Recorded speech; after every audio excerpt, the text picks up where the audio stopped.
Hello and welcome to OneNote Tutorials. Today we will be looking at different ways to use the pen tool.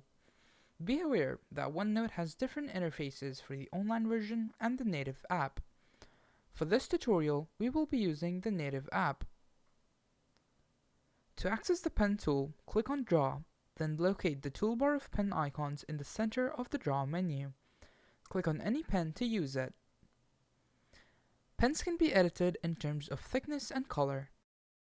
To edit a pen, first have it selected, then click on the drop-down arrow in the icon's bottom right corner. A drop-down menu should appear with a series of thickness options at the top and a series of color options below.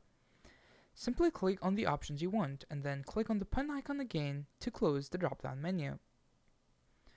The drop-down menu also gives the option of deleting the selected pen. To make a new pen, click on the plus icon on the right side of the pen toolbar, then choose a type of pen. Pen comes in three main types: pencils, normal pens, and highlighters. Pencils make strokes that are faded and gritty. A normal pen makes solid strokes. A highlighter makes strokes that are taller than they are wide.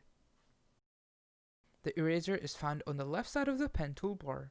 It cannot be deleted and new erasers cannot be added. Open the eraser's drop-down menu to select one of its three sizes, or choose a setting known as Stroke Eraser.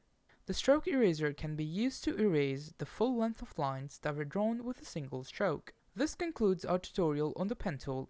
If you have any comments or questions, feel free to contact us. Our team is always ready to help.